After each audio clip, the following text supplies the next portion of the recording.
कराची के इलाके समामा shopping centre पर खाना फरोख्त करती ये हैं कराची की मेहनत कश खातून सलमा जुबैर, जो अम्मा का पकवान के नाम से छोटा सा ढाबा लगाती हैं, जहां दोपहर के औकात में दफातर, मार्केट्स में काम करने वाले अफराद और स्टूडेंट्स के लिए खाना फरोख्त किया जाता है। सलमा जुबैर ने 1 साल पहले ये काम शुरू किया और आज वो अपने कारोबार को फलता फूलता देखकर इंतहाई खुश हैं। रमजान में शुरू किया था पिछले साल, ठीक है, और रोल समोसे वगैरह पकोड़े सब लगा दी थी वहाँ पे।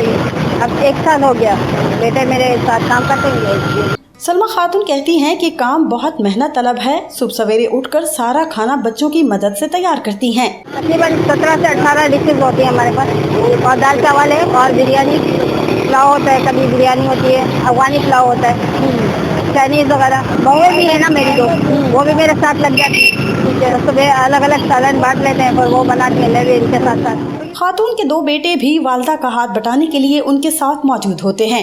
बड़े बेटे फैजान का कहना है कि वालिद के इंतकाल के बाद उनकी वालिदा उनका सहारा बनी और उन्हें हर तरह से सपोर्ट किया। शुरू में जब स्टार्ट किया था अम्मी ने, तब तो बहुत शर्मिंदा होते थे कि अम्मी काम करें, हमें अच्छा नहीं लगता था। फिर जब देखा मैंने बोला यार इज्जत भी है इस काम में, और अम्मी खुश है इस काम से, फिर हम भी इस काम में लगे।